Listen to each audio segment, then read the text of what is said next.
प्रेम से बोली आनंद कंद भगवान की जय। गुरुर् ब्रह्मा गुरुर्विष्णु गुरुर्देव महेश्वरा गुरुर्साक्षात् परं ब्रह्म तस्मै श्री गुरुवे नमः। बंदो गुरुपदकंज कृपा सिंधु नररूपहरि महामोह तव पुंज जासु बचन रविकरणी कर अखंड मंडलाकारं व्याक्तं वेनं चराचरं तत्पदं दर्शितं वेनं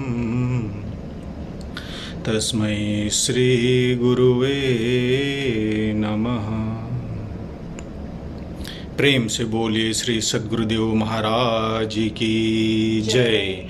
आदि शक्ति श्री जगजननी माता जी की जय। परम संत श्री हंस जी महाराज की जय। सभी दिव्य परिवारों की जय। सभी पूजनीय संत महात्माओं की जय। सच्चे गुरु दरबार की जय। आज के इस यूए वीकली सत्संग में उपस्थित देश विदेश से सभी पूजनीय संत महात्मागण, प्रेमीगण एवं जिज्ञासु सभी को स्वागत और मेरा सादर जय श्री सच्चिदानंद। हर एक सप्ताह की तरह आज भी हम लोग प्रेम भाव से सत्संग श्रवण करने के लिए इस जूम के माध्यम से हम लोग उपस्थित हुए हैं। जस्ट 2 दिन पहले ही हम लोग ने हमारे इष्टदेव श्री सद्गुरुदेव महाराज जी का जन्मोत्सव हर्ष उल्लास से हम लोग ने मनाए। जितने भी प्रेमीगण हरिद्वार गए थे उन्होंने तो बहुत ही आनंद लूट के आए हैं। हम लोग जा नहीं पाए, लेकिन हम लोग इंटरनेट के माध्यम से उस कार्यक्रम को श्रवण किया और दर्शन प्रवचन श्री सद्गुरुदेव महाराज जी का श्रवण करने का हमें अवसर मिला। तो आज के कार्यक्रम शुरू करते हैं गुरु वंदना से।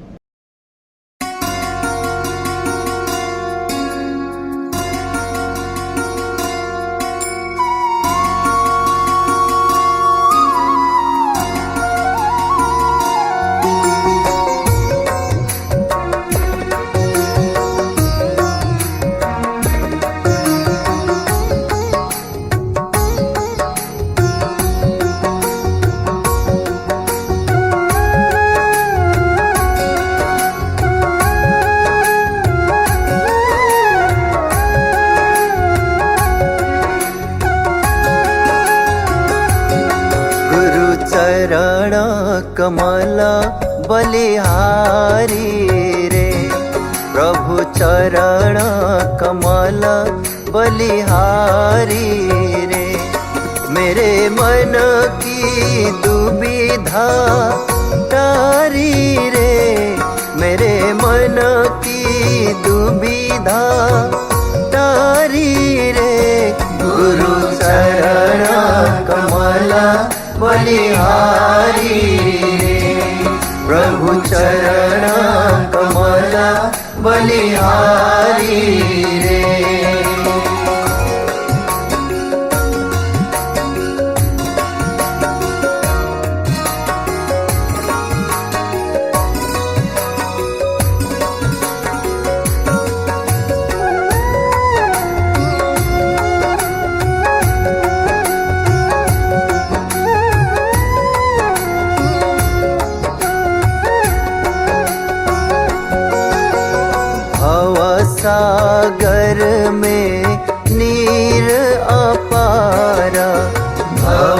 सागर में नीर अपारा, डूब रहा नहीं मिले किनारा, डूब रहा नहीं मिले किनारा, पल में लिया उबारी रे प्रभु, पल में लिया उबारी रे, गुरु चरण कमल बलिहारी रे, प्रभु चरण कमल बलिहारी रे।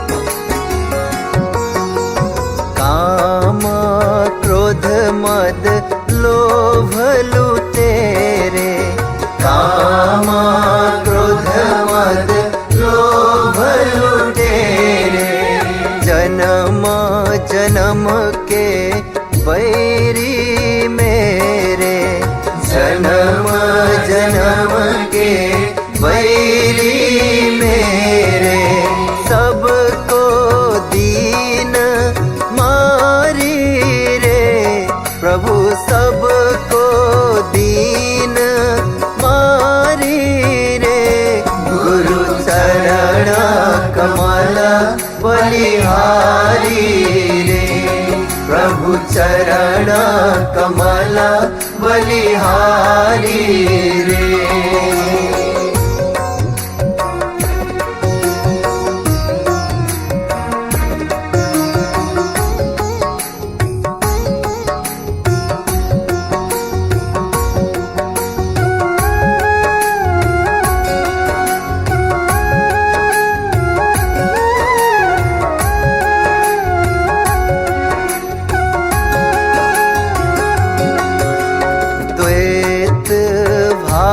सब दूर कराया, द्वैत भाव सब दूर कराया, पुराण ब्रह्म एक दर्शाया, पुराण ब्रह्म एक दर्शाया, घट घट ज्योत निहारी रे प्रभु, घाट घाट ज्योत निहारी रे, गुरु चरण कमल बलिहारी रे, प्रभु चरण कमल बलिहारी रे।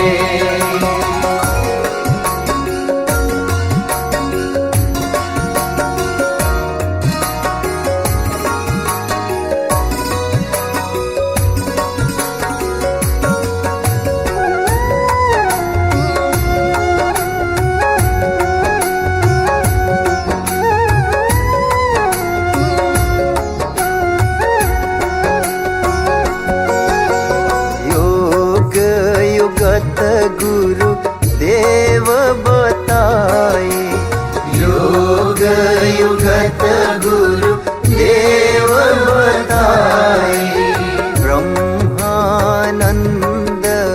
शांति मन आए, ब्रह्मानंद शांति मन आए, मानुष देह सुधारी रे प्रभु, मानुष देह सुधारी रे, गुरु चरण कमल बलिहारी रे, सद्गुरु चरण कमल बलिहारी रे, मेरे मन की दुविधा डारी रे, मेरे मन की दुविधा डारी रे, गुरु चरण चरण कमल बलिहारी रे, प्रभु चरण कमल बलिहारी रे, गुरु चरण कमल बलिहारी रे।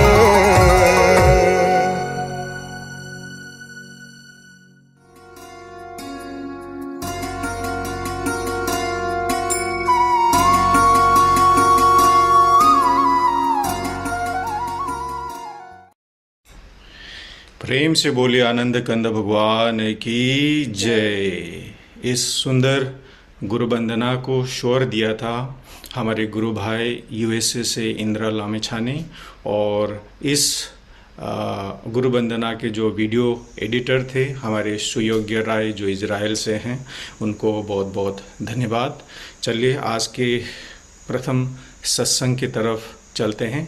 आपको मैं ले चलता हूं मुंबई। हमारे गुरु भाई अजय जी को मैं अनुरोध करता हूं अपना सत्संग विचार हमारे समक्ष शेयर करने के लिए। प्रेम से बोलिए श्री सद्गुरुदेव महाराज की जय। आप सभी जितने भगत हैं सबको प्रणाम। महात्मा जी, बाई जी जो भी ऑनलाइन हैं, दिखाई तो मुझे नहीं दे रहे हैं, बट सबको मैं प्रणाम करता हूं। आकाश जी, अगर मेरी आवाज ड्रॉप हो तो मुझे नोटिफाई कीजिएगा। तो मैं सिर्फ अपने विचार सामने रखता हूं। अभी बहुत ही प्यारे भजन से शुरुआत हुई, क्योंकि किसी भी बात को कहने के लिए बात में से बात पकड़ी जाती है। तो जो भजन जो भी प्रेमी भाई जो गा रहे थे कि गुरु चरण कमल बलिहारी रे, उसमें एक बड़ी प्यारी लाइन थी जिसका वर्णन था कि काम क्रोध मद लोभ लुटेरे और जन्म जन्म के बैरी मेरे। तो इन दो लाइनों को आप उठाएं तो उससे दो बात तो समझ में आती है कि एक तो काम क्रोध मद लोभ, ये कोई ऐसी चीज है जो कुछ लूट के ले जाती है, और दूसरी चीज आती है जन्म जन्म के बैरी में। इसका मतलब हम एक यात्रा में हैं और जन्म के बाद जन्म, जन्म के बाद जन्म हो रहा है। ये दो भजन में बात समझ में आती है। तो सवाल जितने भी प्रेमी हैं, जैसे बहुत यंग लोग भी होंगे, मुझे नहीं पता किस एज ग्रुप के अभी आप सब लोग जुड़े हैं, बट सबके मन में प्रश्न, तो सबका मन का काम ही है प्रश्न करना, विचार करना। तो सबके मन में प्रश्न तो आता होगा कि ये ऐसा क्या लूटते हैं, ऐसे हमारे से हमारी पास कोई ऐसी क्या चीज है जिसको ये लूट के ले जाते हैं, और उसके बाद जन्म जन्म जन्म जन्म ये कंटिन्यूएशन सीरीज एक शुरू हो जाती है। तो बेसिकली जब काम क्रोध मद लोभ इन सब की बात आती है, संसार इन्हीं से चलता है। अच्छा, अब ये लूटते क्या है? आपने कभी सुना होगा, जैसे जब आप गुरु महाराज जी सत्संग सुनाते हैं तो हम आश्रम में जाते हैं, महात्मा बाई के पास जाते हैं, तो बात आती है कि भजन करो। सब हर आदमी, आज ये सत्संग भी हो रहा है, अल्टीमेटली इसका रिजल्ट क्या है? The point off peak, the point of direction of this discourse and जो डिस्कशन है, उसका जो पीक है वो है भजन, कॉन्सेंट्रेशन, कि आप भजन कीजिए।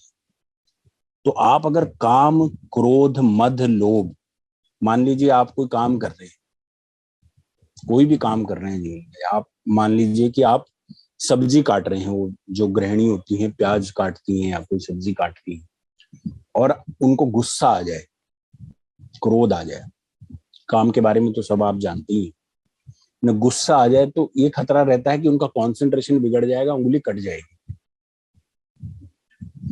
अगर मान लीजिए आप कोई सही काम करने जा रहे हैं, मान लीजिए कोई मनुष्य है, उसको कहीं जा रहा है और उसको जमीन पे बहुत सारे पैसे पड़े हुए मिल जाए, और एक लोभ आ जाए कि ये मैं रख लेता हूं, और उसकी वजह से वो जो सरल जीवन जीने वाला है वो बिगड़ जाए और वो जेल में चला जाए, तो उसका एक जो कंसंट्रेशन था सही रास्ते की तरफ जाने वाला, वो भटक गया।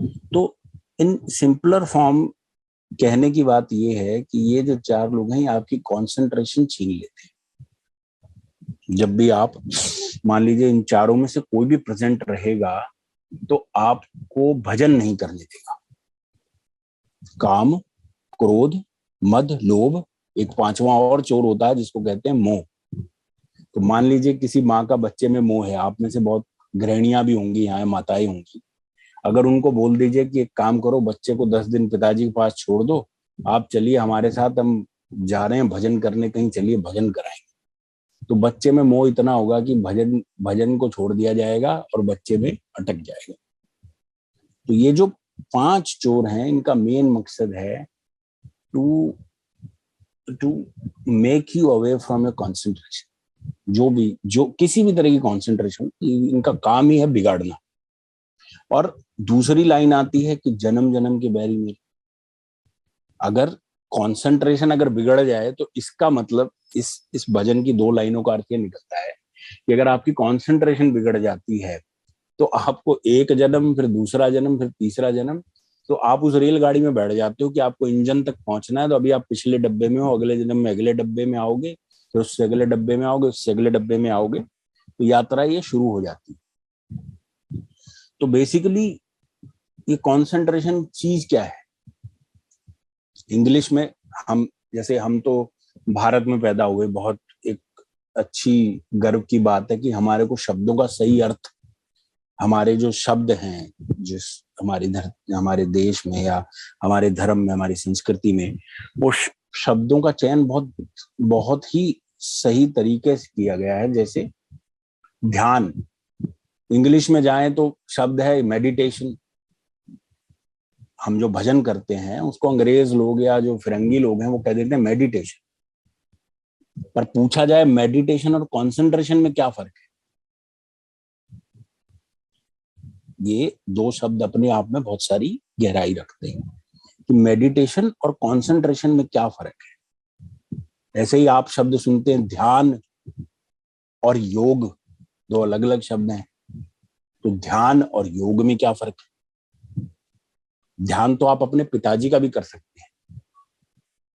योग ऐसा होता है कि जब आप किसी चीज से जुड़ जाते हैं तो वो योग बनता है। कुंडली देखते हैं ना लोग, पंडित देखते हैं कि भाई इनका योग मिल रहा है। कोई 2 चीजें जब एक लाइन में आ जाती हैं, एक चीज में आ जाती हैं, तो इस बात को समझिएगा। तो कंसंट्रेशन की बात है, ये कंसंट्रेशन ये कितनी इंपॉर्टेंट है। काम, क्रोध, मद, लोभ आपकी कंसंट्रेशन छीनेंगे।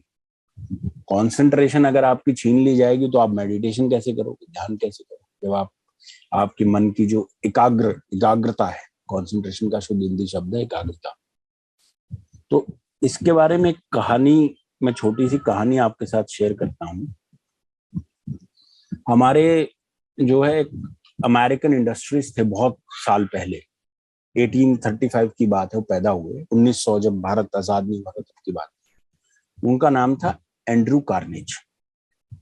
तो एंड्रू कार्नेज जो भी बिजनेस करते थे उसमें उनकी सक्सेस जो थी, सक्सेस रेट बहुत ही ज्यादा था। मान लीजिए आप में से बहुत सारे लोग कोई काम करते हैं, सक्सेस मिलती होगी नहीं मिलती होगी, उनका सक्सेस रेट बहुत ज्यादा था। तो गवर्नमेंट उनके पीछे पड़ गई ये पूछने के लिए कि भाई आप कोई गलत काम तो नहीं करते कि आप जो काम करने जाते हैं उसी में सफल हो जाते हैं? तो ऐसा तो नहीं कि आप कुछ इस तरह का काम कर रहे हैं जो लॉ के सर्कल से बाहर है, जो कानून के दायरे से बाहर। तो उन्होंने एक बात समझाई कि कह रहे हैं मैं जो भी काम करता हूं उसमें 5 से 7 मिनट का मेरा कंसंट्रेशन पीरियड बहुत स्ट्रांग है। मैं एकाग्रचित्त होकर किसी भी काम को मैं करता हूं, जिसकी वजह से मुझे उसमें सफलता प्राप्त होती है। अभी 5 से 7 मिनट सुनने में बहुत आसान लगता है। आप में से बहुत उपदेशी होंगे, कभी भजन में बैठिएगा और 5 मिनट मन को पकड़ के कोने में लगाइएगा। मन आपको अपनी ताकत का एहसास करा देगा। अब मन ताकतवर है कि नहीं है, ये कैसे आप अगर जज करना चाहें, किसी चीज को समझना चाहें, तो जितना संसार में आप ये नजारा देख रहे हैं ना, प्लेन से लेके ब्रिज से लेके कंट्री जितनी डेवलप हुई है, ये सब मन का ही विस्तार है। इस संसार का निर्माण जो है ये मन से ही हुआ है। ये आदमी ने पहले एक चीज पकड़ी, मन ने एक चीज पकड़ी, दूसरी चीज पकड़ी, तीसरी चीज पकड़ी, और उसको डेवलप करता चला गया, क्योंकि उसका मन इस बात के लिए बार बार पुश कर रहा था। यानी एक बात तो समझ में आती है ये समझते हुए कि मन अगर ताकतवर है, ताकतवर मतलब मन के पास अगर एक पुश है, वो कहीं से किसी चीज को कहीं से कहीं तक पहुंचा सकता है। आदमी को पैदल चलने से हवाई जहाज तक पहुंचा सकता है। तो मन में एक बात तो होगी कि हमको भी अगर हम उसको पकड़ लें और उसको इस तरह से ट्रेन करें कि हमको भाई परमात्मा तक किसी भी तरीके से पहुंचा दे, पर आप पकड़ लें तो पकड़ लें तो परमात्मा तक पहुंचा सकता है, पर वो आपकी पकड़ में आना चाहिए। अब मन पकड़ में जब आता है, वो कैसे आए, इसके लिए हमें हमारे जो गुरु महाराज जी हैं, श्री सतपाल जी महाराज, हमें उनके चरण धो के पी लेने चाहिए कि जो ज्ञान उन्होंने हमें दिया है वो मन को पकड़ने का ही काम करता है। जो मनुष्य जितने भी आप में होंगे, भजन करते होंगे, जिन्होंने भजन गहराई से किया होगा, वो उस मन की चाल को समझते होंगे कि मन की चाल कितनी फास्ट है, कब कितनी तेजी से ये लेफ्ट राइट सेंटर, इंग्लिश में एक शब्द होता है ऑसिलेट करता है।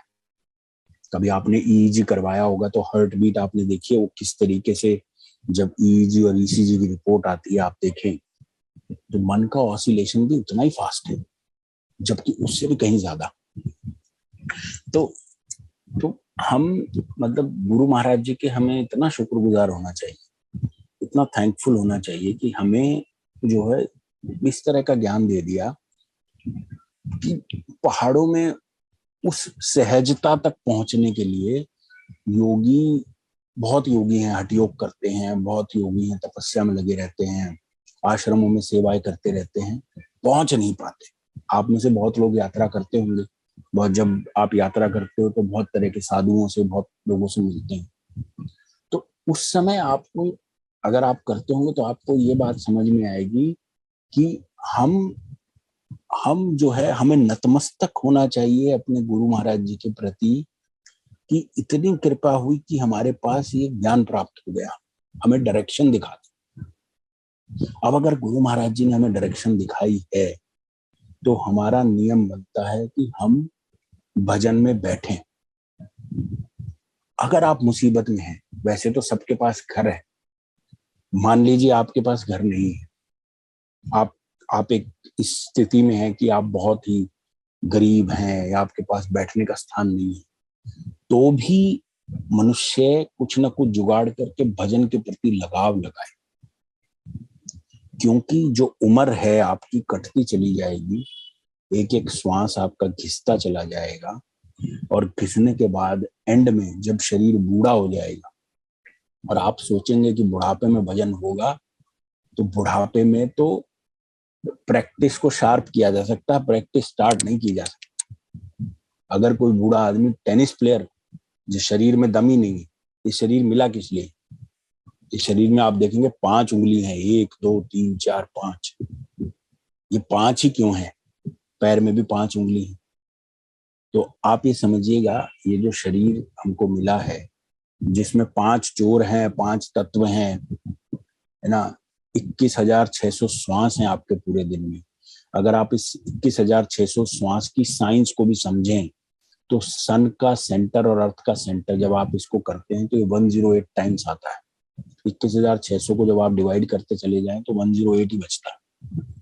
तो बेसिकली हम एक ऐसी सिमेट्री में है नेचर में कि हम जो हमें, वी आर ब्लेस्ड। सो मेरा तो सबसे यही कहना है, जितने भी हैं, समय थोड़ा ही है कि उसके बाद ये खत्म हो जाएगा। आप कुछ कोई भी उम्र के हों, अगर आपके पास ज्ञान है, उपदेश है, गुरु महाराज जी ने दिया है, तो आप भजन पे बैठें। जब आप भजन पे बैठेंगे तो आपको भजन की ताकत का, महत्व का, संसार के सच का, भजन में इतनी ताकत है, वो सच और झूठ को सामने काट के 2 टुकड़ों में अलग करके रख देता है। आपको मन बेवकूफ नहीं बना पाएगा। 4 चीजें होती हैं, मैं कह के जो है समापन करता हूं कि जो भी मेरे विचार हैं कि मन, बुद्धि, चित्त और अहंकार। जब आप दरबार में किसी भी प्रेमी से मिलते हैं तो हम हाथ जोड़ के यही कहते हैं ना, जय श्री सत चित आनंद। जय श्री तो जयकार हो गया, श्री आपने उनको जो है सर्वश्रेष्ठ कर दिया। किसको सर्वश्रेष्ठ कर दिया? सत चित अहंकार, सत चित सच्चिदानंद। अब सत चित सच्चिदानंद में ये चित्त क्या है? मेन मकसद ये कहने का मतलब कि चित्त क्या है? मन, बुद्धि, चित्त और अहंकार। कि ये चित्त क्या है जिसको हम प्रणाम कर रहे हैं? ये चित्त हमें कहाँ ले जा सकता है कि हमारे चित्त में आनंद पैदा हो? तो सच्चिदानंद कहते हुए ये बात तो साबित होती है कि आनंद का अनुभव तो चित्त में होता है, बट चित्त तक पहुंचोगे कैसे? चित्त का एक्सपीरियंस कैसे होगा? चित्त का एक्सपीरियंस करने के लिए पहले तो मन की दीवार है, फिर बुद्धि की दीवार है, फिर आप कहीं चित्त पे जाके पहुंचोगे, फिर कहीं जाके अहंकार की चोट लगेगी। सर ये बहुत डीप है, बट इतना ही मैं अपने पर्सनल एक्सपीरियंस से कह सकता हूं कि आप संसार में कहीं भी घूम लीजिए, जो गुरु महाराज जी ने हम पे कृपा कर दी है, जो दे दिया है, वो आदमी मनुष्य धक्के खाता रहता है, उसको मिलता नहीं।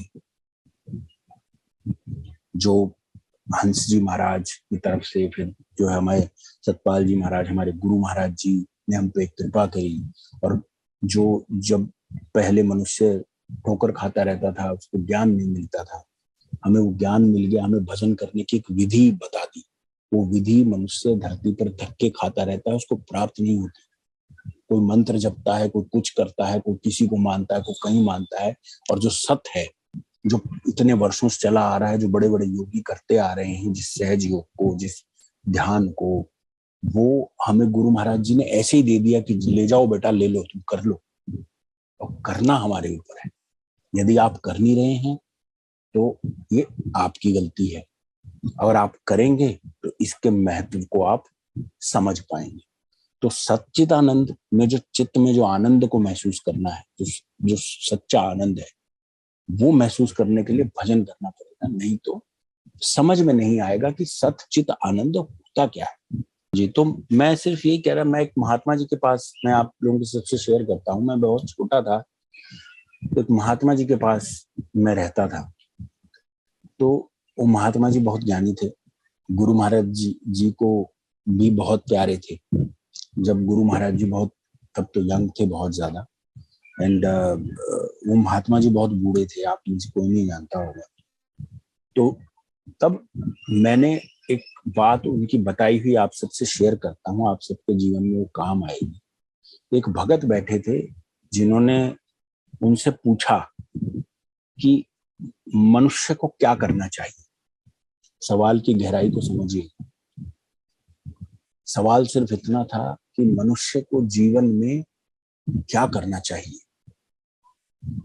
तो महात्मा जी का जवाब था कि मनुष्य को जीवन में जो भी करे वो पूरा मन लगा के करना चाहिए।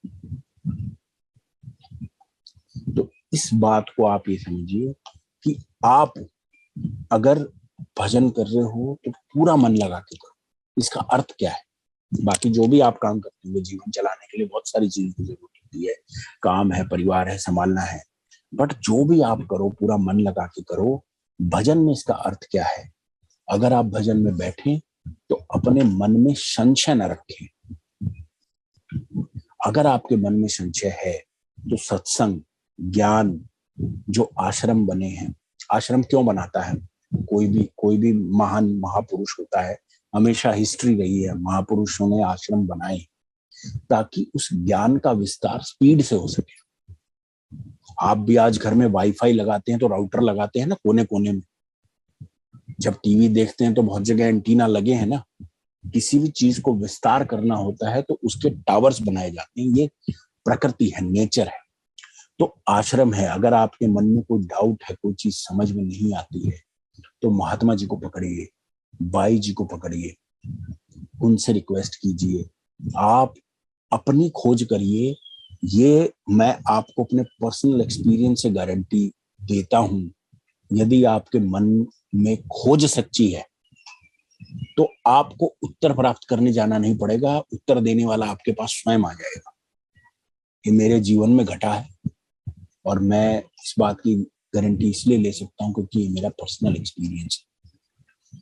पर भजन आपको करना होगा। भजन मतलब कई लोग जान लेते हैं हमें तो सुमिरन करना है, नहीं। आसन लगाओ, बैठो, बैठो। अगर कोई समय नहीं है 15 मिनट बैठो, 15 मिनट को 20 मिनट खींचो, 20 को 25 खींचो, जब तक वो 40 पार नहीं हो जाए और आपको कुछ अनुभव नहीं हो जाए। क्योंकि जब तक जबान पे मीठा नहीं लगता तो बच्चा उसके पीछे बार बार भागता नहीं है। तो आपका मन परमात्मा का जब वो योग एक बार टच कर लेगा तो आपको भजन का महत्व समझ में आएगा, आप उसके पीछे भागना शुरू करेंगे। भजन करना क्यों है, ये सवाल भी पूछा जा सकता है। दो बातें हैं कि एक तो हमने मान लिया, एक हमने जान लिया। संसार में ये दो शब्द हमेशा रहेंगे, एक मानना और जानना। जैसे दाल का, अब इस वाक्य को आप गौर से सुनिएगा, दाल का टेस्ट कैसा होता है? दाल आप सबने खाई होगी, करेक्ट? या गुड़ समझ लीजिए, गुड़ का टेस्ट कैसा होता है? एक तो किताबों में पढ़ा लिया, जो आपने जान ली, जो आपने मान लिया कि किताब में लिखा है गुड़ मीठा होता है। पर यदि आप उस मीठे को जानना चाहते हो कि मीठा है क्या, कई चीजें इस संसार में, बहुत सारी ऐसी चीजें हैं जो सिर्फ एक्सपीरियंस में एग्जिस्ट करती हैं, आप एक्सप्लेन नहीं कर सकते। जैसे हवा का चलना, हवा का चलना आप महसूस कर सकते हो। किसी को हवा चलती है, जब ठंडी हवा चलती है तो शरीर में क्या फील होता है, आप ये एक्सप्लेन नहीं कर सकते, क्योंकि कई चीजें सिर्फ अनुभव के दायरे में। तो जब आप किसी चीज को पहले आपने मान लिया कि भाई हम भजन करेंगे तो हमें जो है शांति प्राप्त होगी, पीस प्राप्त होगी, जो ये आत्मा ढूंढ रही है। पर जब आप भजन करेंगे तो आप ये जान जाएंगे कि वो पीस क्या है जिसके पीछे आप भागते हैं। दूसरी बात आप ये लिख लीजिए, इसको आप में से किसी में से कोई प्राणी इस धरती का, प्रकृति का बदल नहीं सकता। हम सिर्फ पीस की तरफ भागते हैं। आप जब नीचे बैठते हैं तो पीछे पत्थर ना चुभे तो नीचे आप गद्दा बिछाते हैं ताकि सुविधा हो। आप पैदल चलते थकते हैं तो आप गाड़ी खरीदते हैं ताकि थके ना, पैदल आसानी से चल सकें, साधन मिल जाए ताकि आपका पीस डिस्टर्ब ना हो। तो इस संसार में आदमी पानी भी पीता है तो वो पीस के लिए करता है। तो कहने का मतलब हमारा जो प्राण है वो पीस की तरफ भाग रहा है। तो जो पीस है वो अटेन अगर करना है तो वो जो इटर्नल पीस है वो अटेन करना है, वो भजन से ही होगा। ये तो बाय गॉड्स ग्रेस, भाग्य अच्छा कह लो या पिछले जन्म के कर्म अच्छे कह लो, कि बैठे बैठे हमें जो है उपदेश दे दिया गुरु महाराज जी ने। नहीं देते तो ये पीस ऐसे ही मनुष्य धक्के खाता है। मनुष्य आज कितनी ही देवी देवता की पूजा कर ले, कुछ भी कर ले, अल्टीमेटली वो एक स्टेज पे, किसी भी जन्म में स्टेज पे पहुंचेगा कि उसको भजन करना पड़ेगा। क्योंकि जैसे पानी पहाड़ पे जब ऊपर है तो उसकी जब काइनेटिक एनर्जी, आप में से कुछ जो साइंस समझते होंगे इस बात को समझेंगे कि काइनेटिक एनर्जी पोटेंशियल एनर्जी में कन्वर्ट, जो पोटेंशियल एनर्जी काइनेटिक एनर्जी में कन्वर्ट होगी, मोमेंटम में आएगा और एक सर्टेन पोजीशन पे आएगा। तो जो नेचर है वो नेचर है कि हर चीज स्टेबिलिटी और इक्विलिब्रियम की तरफ दौड़ती है। पूरा का पूरा यूनिवर्स एक ब्लैक होल की तरफ दौड़ता है। It's going to a stability of zero. शून्य समाधि आपने पढ़ा होगा, आपने सुना होगा, समझा होगा। When everything is attracted towards a zero stability, तो जब आपको पहले से ही ये बात अगर कोई बता देता है तो उसकी प्रैक्टिस में लग जाइए।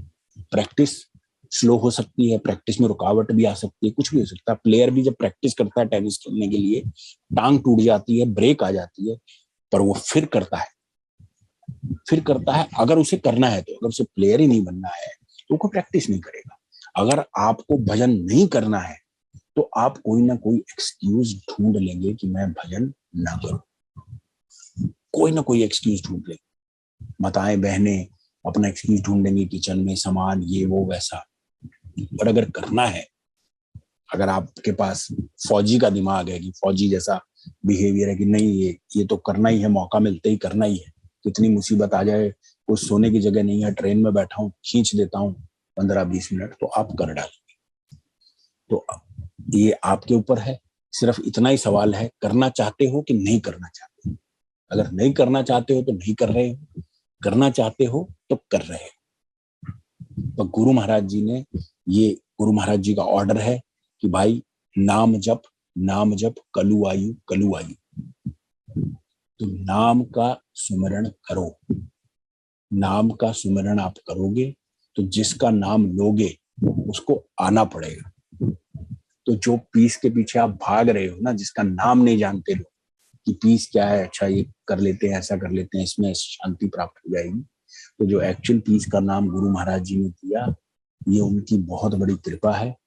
ये उधार जन्मों जन्मों तक नहीं उतरेगा कि ऐसे ही दे दिया। मैं स्वयं अगर अपने शरीर के बारे में मानूं तो आश्चर्य होता है कि दे दिया, इतनी बड़ी कृपा, नहीं देते तो क्या होता, ऐसे धक्के खाते रहते यहाँ से वहां, कुछ ना कुछ, कोई पूजा कर ली, कोई आदमी कुछ ना कुछ तो करता ही है ना, जब मरता है तो ओ गॉड तो करता ही है। तो एटलीस्ट उन्होंने ये तो बता दिया भाई ओ गॉड कहाँ जाके करना है।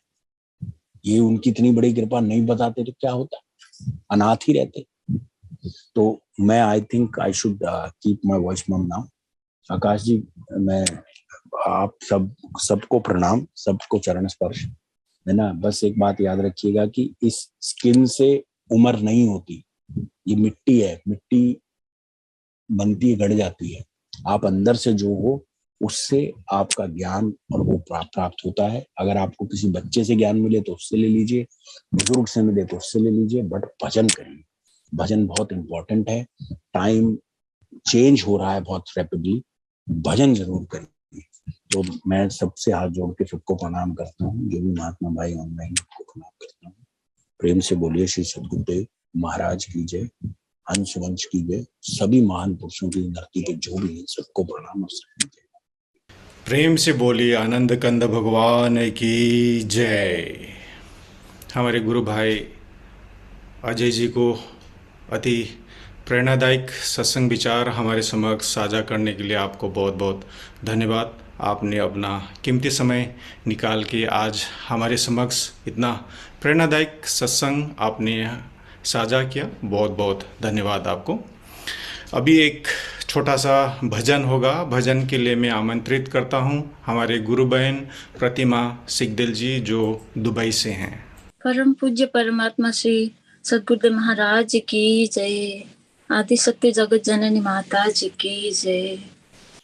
लगन तुमसे लगा बैठे, जो होगा देखा जाएगा, तुम्हें अपना बना बैठे, जो होगा देखा जाएगा।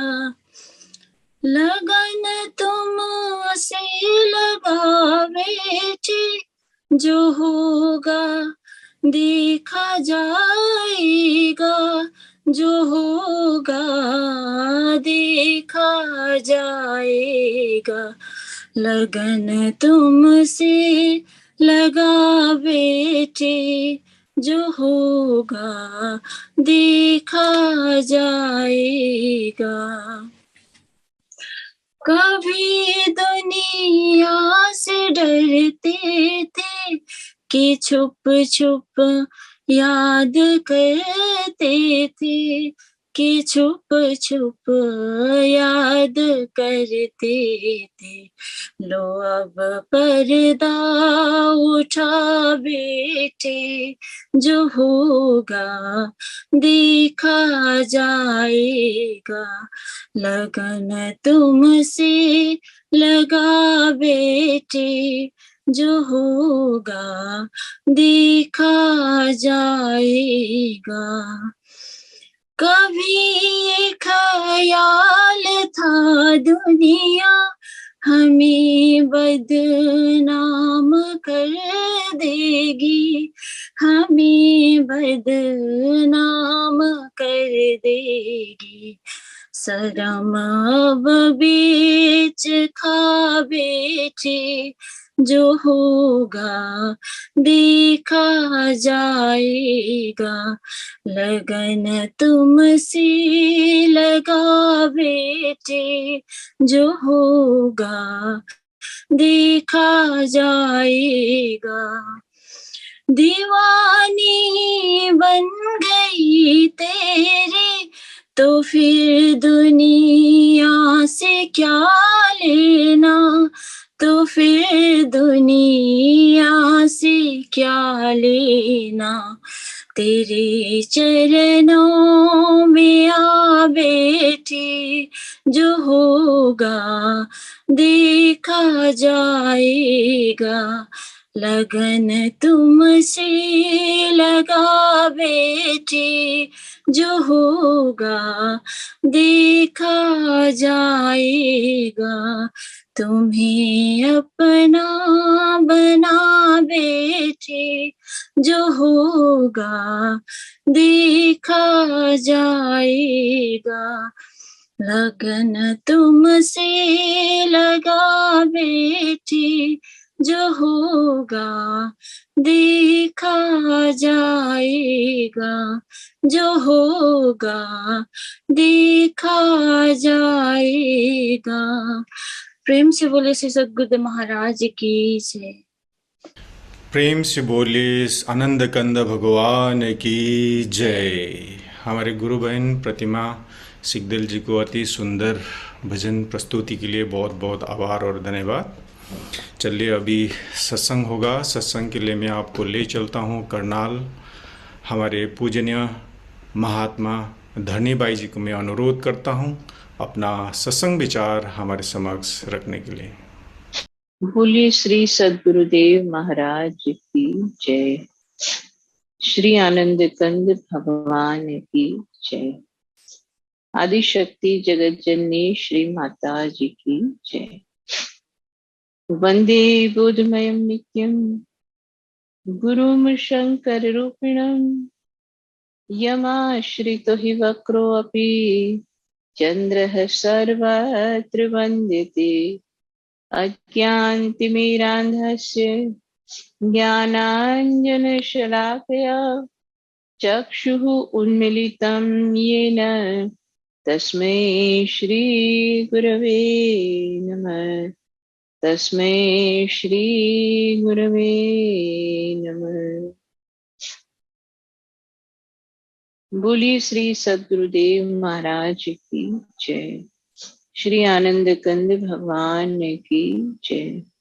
आदिशक्ति जगत जननी श्री माता जी की जय। सभी दिव्य महान विभूतियों की जय। सच्चे दरबार की जय। श्री गुरु महाराज जी के चरण सरोज की छत्र छाया में हम और आप सब साप्ताहिक सत्संग को सुन रहे हैं। और जैसा कि हम सब जानते हैं कि हरिद्वार में प्रेमनगर आश्रम में 20 और 21 2 दिन गुरु महाराज जी के पावन जन्मोत्सव को हम सब ने मनाया।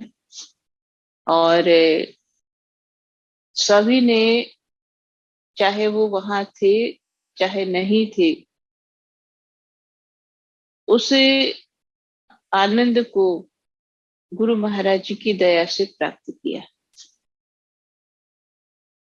देखो, वैसे तो धर्म ग्रंथों की जब हम बात को पढ़ते हैं तो नित्य और निमित्त अवतार की बात आती है। और गुरु हमेशा नित्य रूप में, नित्य अवतार के रूप में इस संसार में रहते हैं। लेकिन जो महापुरुष होते हैं वो गुरु के रूप में कार्य करते भी हैं और कभी कभी वो अपने जीवन के माध्यम से कुछ और समझाते हैं।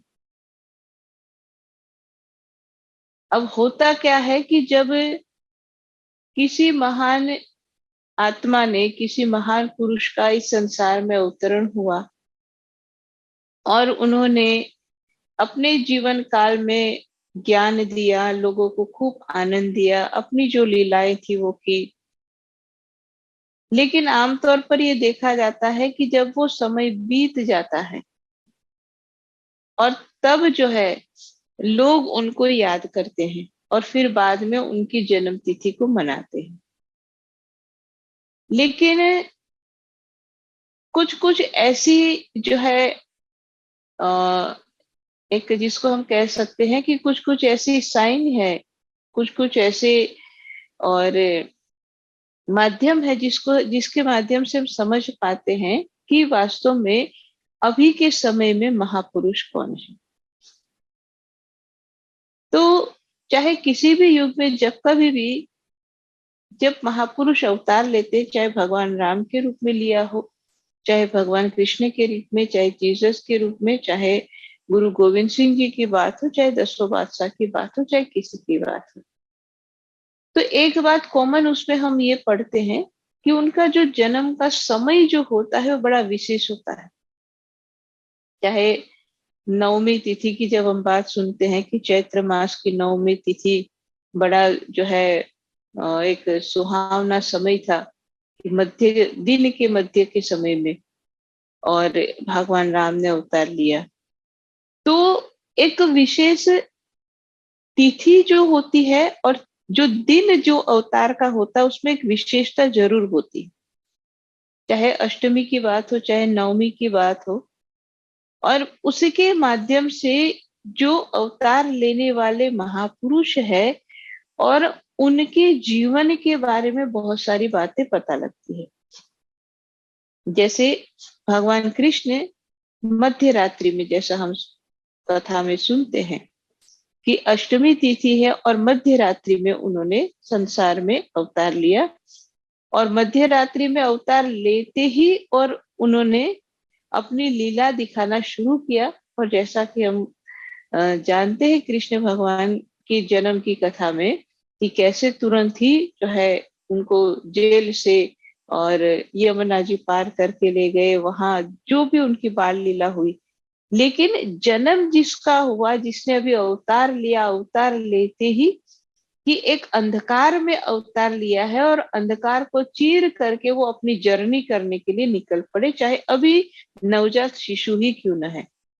तो वो जो समय और जिस तरह से जन्म का समय था वो समझाता है कि उनका जीवन ये रहेगा कि ये हमेशा संघर्ष के साथ आगे बढ़ेंगे और अंधकार को मिटाने के लिए आगे बढ़ेंगे, जो भगवान कृष्ण ने अपने जीवन में किया। ऐसे ही जब हम देखते हैं गुरु महाराज जी के बारे में, तो गुरु महाराज जी का पावन जन्म हम सब जानते हैं 21 सितंबर का दिन है। और 21 सितंबर जो है उस दिन की क्या विशेषता है ये भी हम सब जानते हैं कि ये एक ऐसा दिन है कि जिसमें और दिन और रात्रि दोनों बराबर होते हैं। क्योंकि आमतौर पर ऐसा जो है हम सब जानते हैं कि ऐसा कहा जाता है कि जब गर्मी का समय होता है तो उस समय जो है दिन बड़े होते हैं, रात्रि छोटी होती है। और जब विंटर शुरू होता है, ठंड शुरू होती है, तो हम देखते हैं कि भाई सूर्य अस्त जल्दी होने लगता है और रात्रि बड़ी हो जाती है। यानी असमानता जो समय के साथ, समय में जो असमानता है कि कभी दिन बड़ा है तो रात्रि छोटी है, कभी दिन छोटा है तो रात्रि बड़ी है, जो समय की असमानता है, उस असमानता को समाप्त करने का काम 21 सितंबर का है कि उस दिन और रात्रि में कोई भेद नहीं है, बराबर बराबर है। तो ये जो तिथि है ये समझाती है कि इस दिन पर अवतार लेकर के जब और महापुरुष संसार में आए हैं तो वो सबसे पहला काम तो ये करेंगे कि समाज में समानता लाएंगे, जो भेद है उसको वो खत्म करेंगे। और समानता लाएंगे उतना ही नहीं, लेकिन वो समय को भी समानता के सम करने की स्थिति में लाएंगे। तो ये उनकी जन्म की तिथि एक संकेत देती है कि गुरु महाराज समाज में, मानव समाज में, मानव के मन में, मानव के विचार में एक समानता लाएंगे, यानी बैलेंस लाएंगे। और जब महापुरुष इस संसार में अवतार लेते हैं तो कहते हैं कि कुछ कुछ प्राकृतिक चिन्ह संकेत भी होते हैं, और जिसके बारे में हम कुछ कथाएं भी जैसे सुनते हैं कि जब जीसस के लिए कहा जाता है कि उस समय कुछ ऐसा आसमान में तारा चमका कि जिसको देख करके और ये अनुमान लगाया गया कि कोई महान आत्मा इस संसार में आई है। और इसी तरह से हम सुनते हैं कि जब गुरु गोविंद सिंह जी के बारे में, कि जब पटना में उनका अवतरण हुआ उस समय भी कहते हैं आसमान में कुछ ऐसे चिन्ह दिखे, कुछ तारे, कुछ ऐसे चिन्ह कि जिससे जानकार जो थे उन्होंने समझ लिया कि संसार में कोई अवतार लेकर के आए हैं। तो प्रकृति की भी कुछ न कुछ संकेत करती है, चाहे अवतार के समय, चाहे उनकी जीवन लीला के समय, अनेक रूप में संकेत करती है और ये बताती है कि भाई ये कोई साधारण मानव नहीं है, ये संकेत हमको मिलते हैं।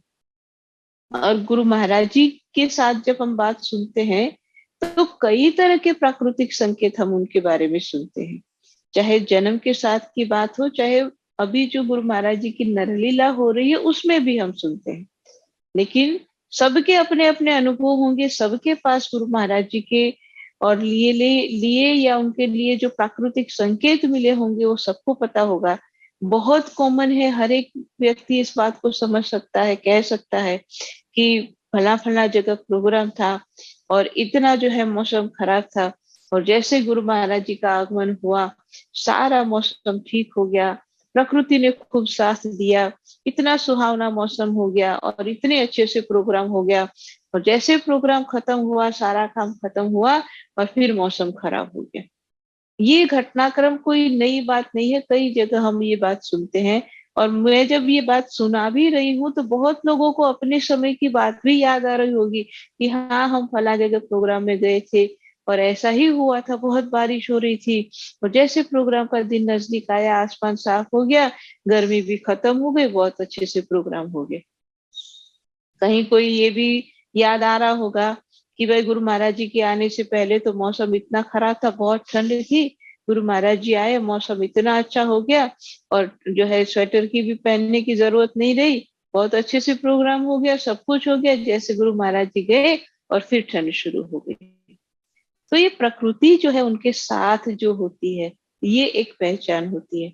और मुझे एक और बात याद आ रही है कि एक बार अपने एक प्रेमी ने ये बात बताई थी, जो एक कुछ प्रेमी ने बताई थी ये बात, कि अफ्रीकन कंट्रीज की बात है कि एक बार गुरु महाराज जी ऐसे ही कहीं पर गए हुए थे और प्रेमी लोग भी साथ में थे। तो कहते हैं कि वहां के जो नेटिव्स थे वो भी जो गाइड के रूप में साथ में थे। तो कहते हैं कि आसमान में कुछ ऐसे उनको संकेत दिखे तो वो एकदम से रुक गए और उन्होंने जो साथ में थे उन सबको मतलब एक बात बताई कि भाई आसमान में कुछ मुझे ऐसे संकेत दिख रहे हैं कि कोई महान शक्ति यहाँ पर है। और जब ये बात कहने लगे तो प्रेमी तो समझते हैं कि भाई उसको तो सिर्फ अभी संकेत मिला है, लेकिन ये संकेत किसके लिए मिला है, ये मैसेज किसके लिए है कि भाई अभी महान शक्ति उनके साथ साथ चल रहे हैं। तो ये भी इस तरह की भी बातें आपने सुनी होगी। तो कहने का मतलब कि जो नेचर है वो भी हमको कहीं ना कहीं एक जो है संकेत करते हैं, साइन देते हैं।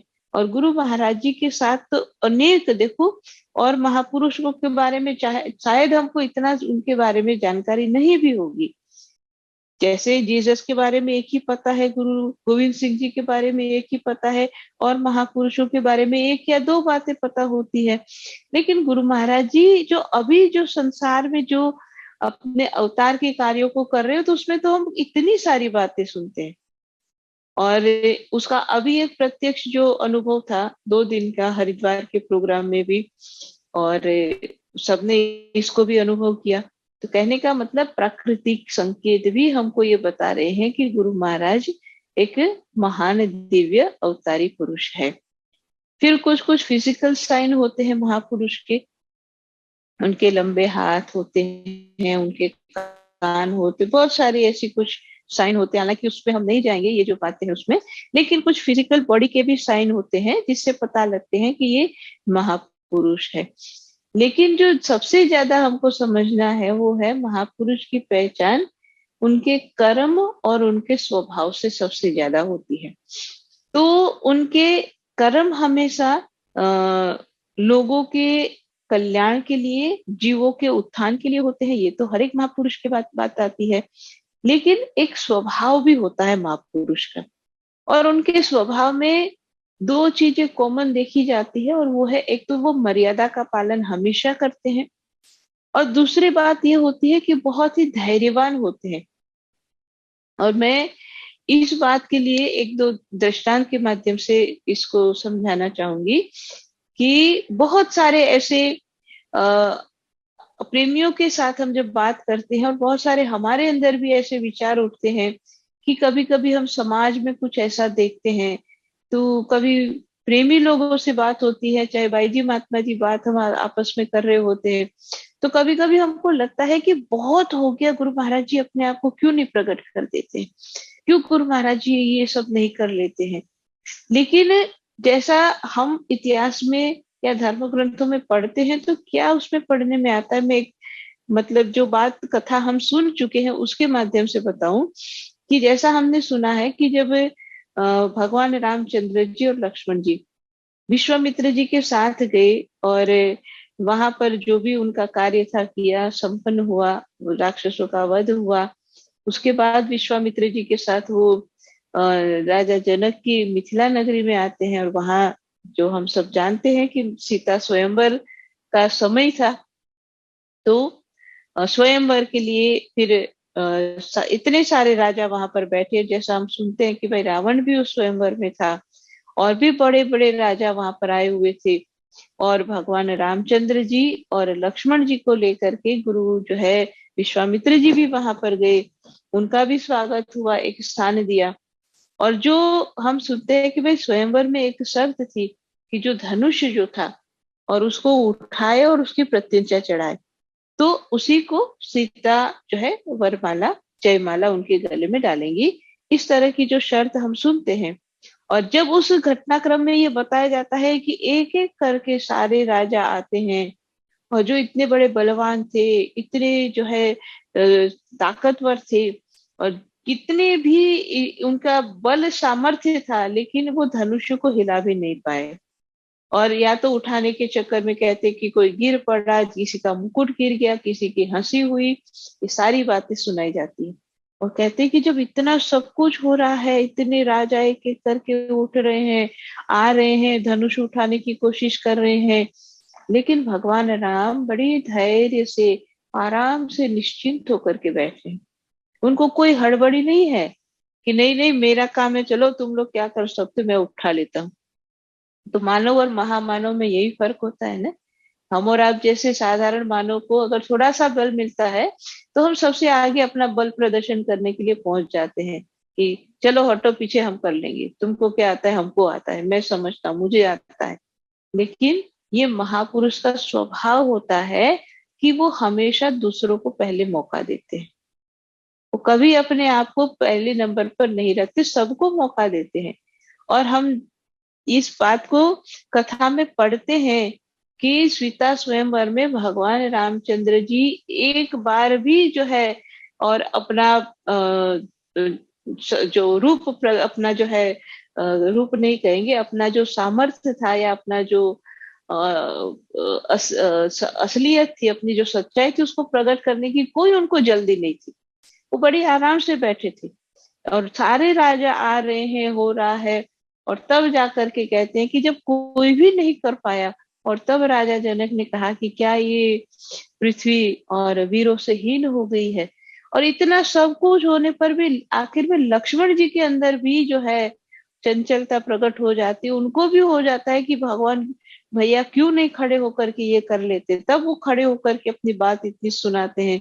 लेकिन भगवान राम फिर भी धैर्यवान है, वो ये नहीं कहते चलो हटो सारे मैं कर दूं, तो सबको मौका दे करके और फिर सबसे आखिर में अपने आप को वो और प्रकट करते हैं। ये एक उनका स्वभाव होता है और इसलिए कई बार हम सबके मन में भी आता है, बहुत सारे प्रेमी लोगों के मन में आता है, हमारे मन में भी कभी आता था, ऐसी बात आती थी कि बहुत हो गया, अब गुरु महाराज जी क्यों नहीं अपने आप को ये प्रकट कर देते, क्यों नहीं गुरु महाराज जी ये कर लेते, क्यों नहीं गुरु महाराज जी वो कर लेते। और कभी ये भी होते दूसरे लोगों के बारे में सुन करके भी, देखो इनका कितना हो रहा है, गुरु महाराज जी क्यों नहीं ये कर रहे। क्योंकि जो महापुरुष होते हैं वो हमेशा दूसरे को मौका देते हैं, न सिर्फ दूसरे को मौका देते हैं लेकिन वो धैर्य भी धारण करते हैं और अपने अपना जो काम है वो अपने समय पर वो सही तरीके से करते भी रहते हैं। उनको किसी के एप्रिसिएशन की चिंता नहीं होती कि समाज मुझे मेरी महिमा गाएगा या समाज मुझे याद करेगा, लेकिन वो अपना कर्म करना है इसलिए वो करते हैं, ये उनकी विशेषता होती है। और इसके साथ सबसे बड़ी बात होती है कि हमेशा वो मर्यादा यानी कि जो कुदरत का कानून है या जो संसार का जो नियम है बनाने जो जिसने बनाया है संसार, उसने जो नियम बनाए हैं वो कभी उसका उल्लंघन नहीं करते, हमेशा मर्यादा में रहते हैं। चाहे किसी भी तरह का कष्ट खुद को सहना पड़े लेकिन वो मर्यादा से बाहर नहीं जाते। और ये जो सारी बातें हम सुन रहे हैं और जब कभी और भी बहुत सारी बातें धर्म ग्रंथों में पढ़ते हैं तो अपने आप ये बातें समझ में आती है कि गुरु महाराज जी के अंदर हम अभी सारे लक्षणों को देखते हैं कि इतने धैर्यवान भी है, इतने सहनशील भी है और मतलब इतना मर्यादा का पालन करने में और सबसे आगे है कि उनकी बराबरी में मर्यादा पालन में तो शायद हमने अभी तक किसी को नहीं देखा होगा।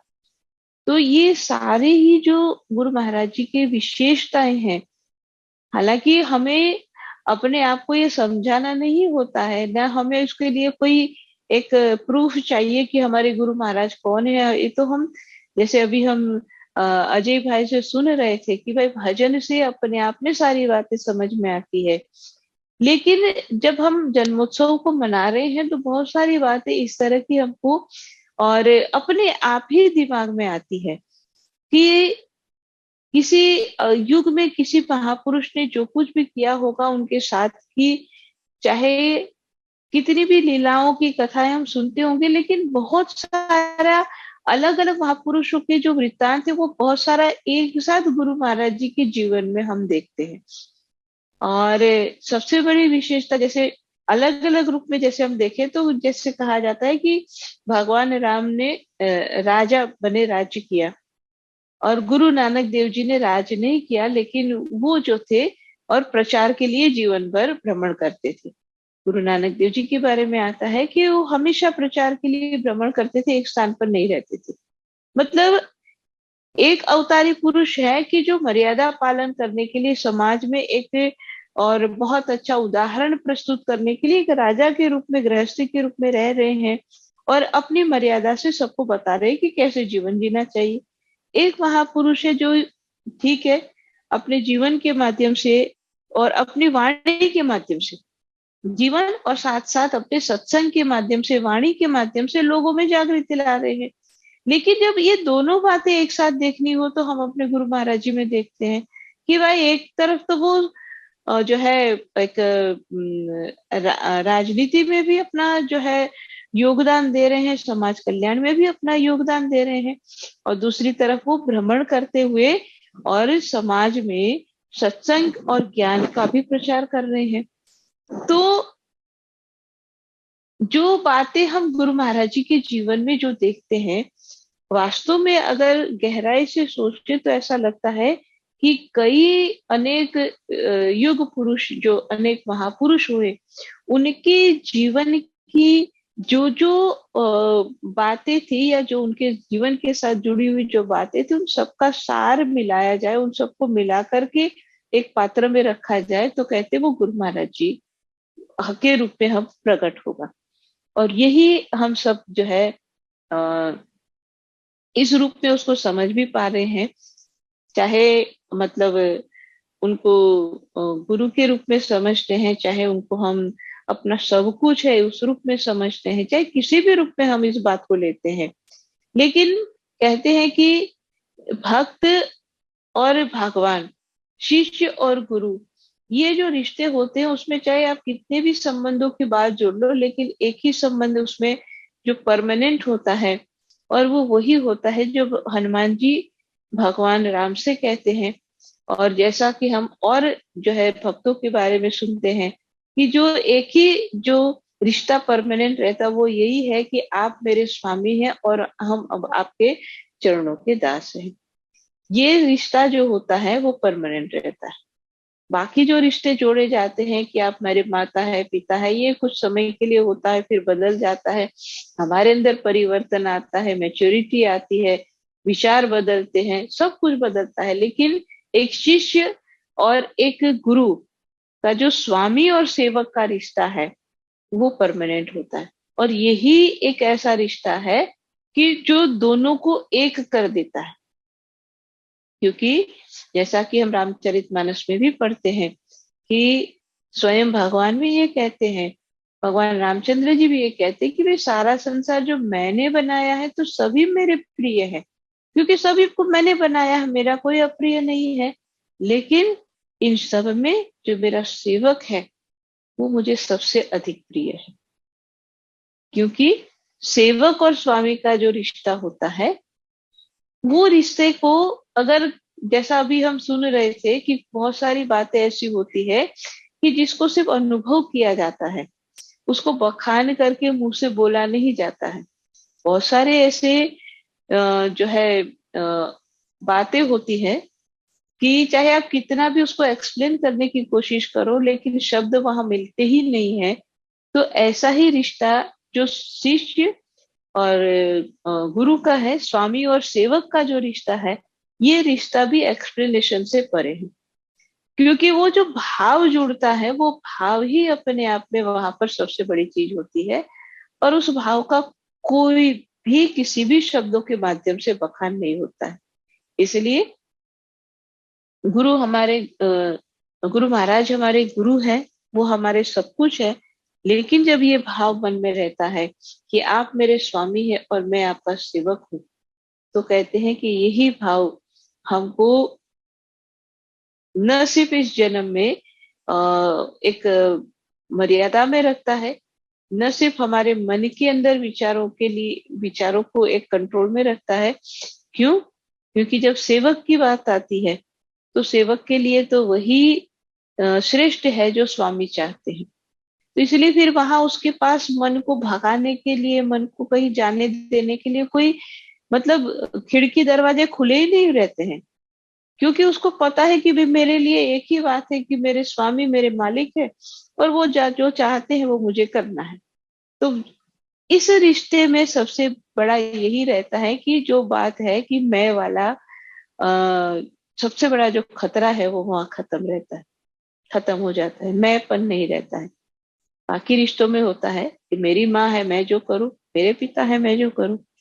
लेकिन सेवक और स्वामी का रिश्ता ऐसा होता है कि वहां मेरे मालिक है और वो जो चाहे वो मैं करूं। इतना फर्क आ जाता है।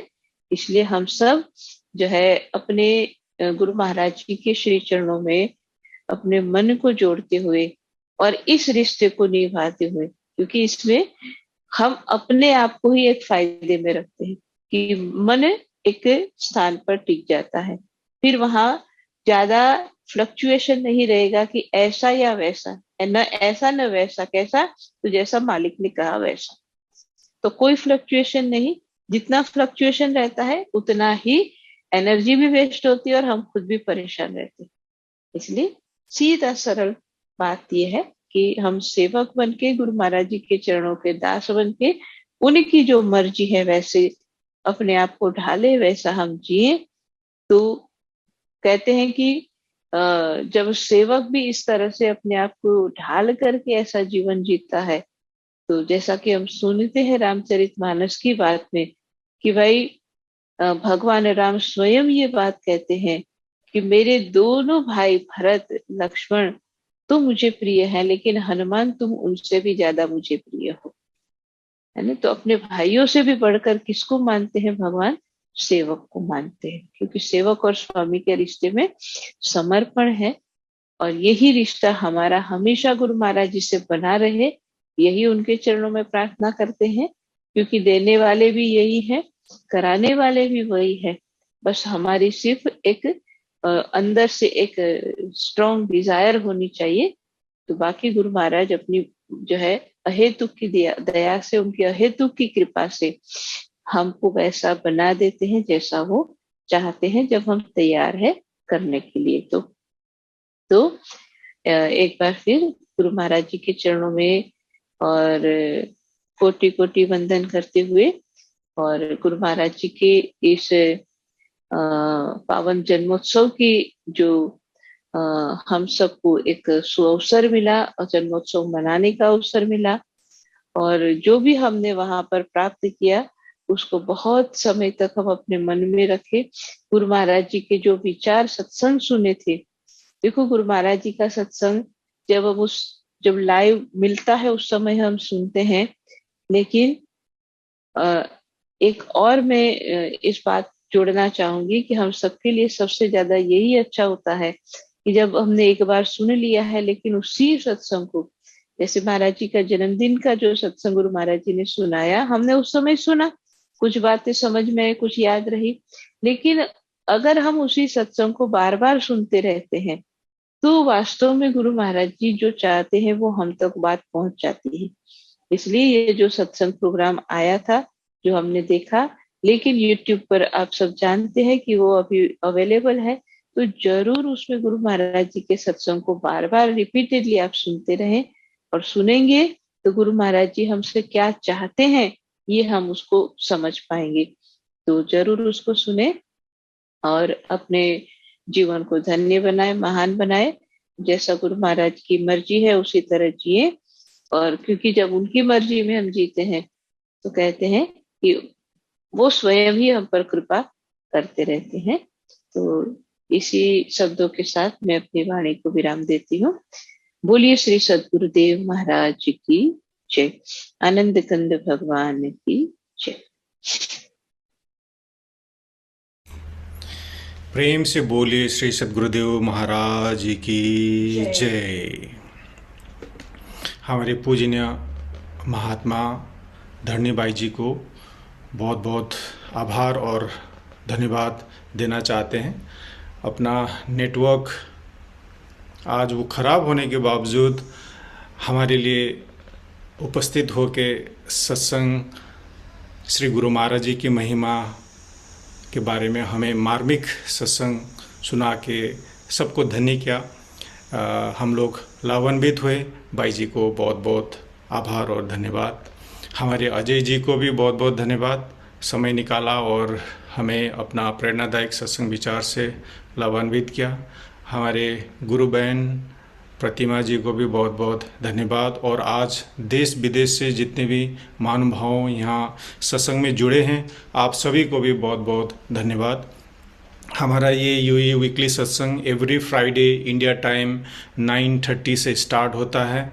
तो आप ये लिंक नेक्स्ट टाइम आप अपने दोस्तों को, अपने रिलेटिव्स को आप शेयर कर सकते हैं, उन्हें भी आमंत्रित कर सकते हैं। और हमारे वीकली सत्संग का यूट्यूब चैनल भी है, जो भी हफ्ते में हमारा ये कार्यक्रम होता है वो रिकॉर्ड होके वीकली सत्संग चैनल पर अपलोड होता है। तो आप वीकली सत्संग यूट्यूब चैनल को भी सब्सक्राइब कर सकते हैं और सत्संग का आनंद ले सकते हैं। वैसे ही हमारे समिति का मानव धर्म फेसबुक पेज और मानव धर्म यूट्यूब चैनल है, उसको भी आप सब्सक्राइब करके हमारे दिव्य परिवार श्री सद्गुरुदेव महाराज जी, माता अमृता जी, श्री श्रद्धेय विभू जी महाराज जी का सत्संग प्रवचन से लाभ ले सकते हैं। तो आज के कार्यक्रम हम लोग यहीं पर समाप्त करते हैं। एक छोटी सी वंदना से मैं बाई जी को अनुरोध करता हूँ प्रार्थना के लिए।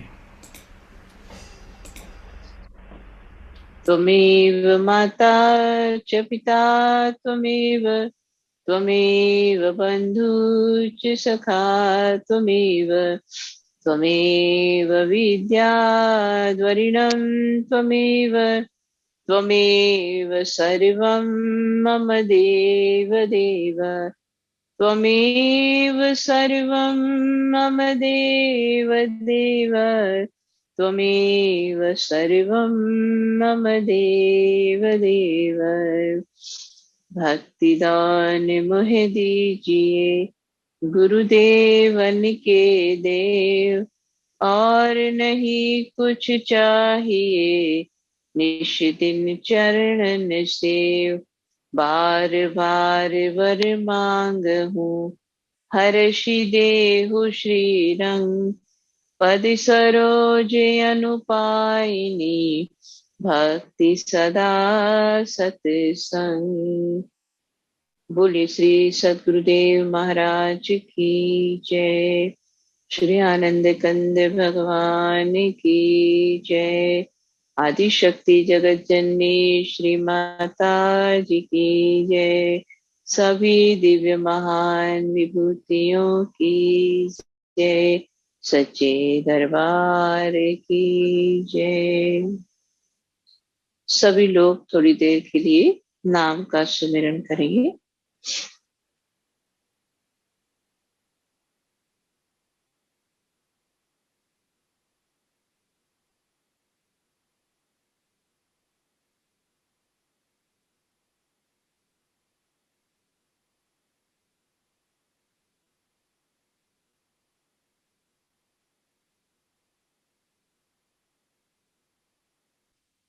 बोली श्री सद्गुरुदेव महाराज की जय।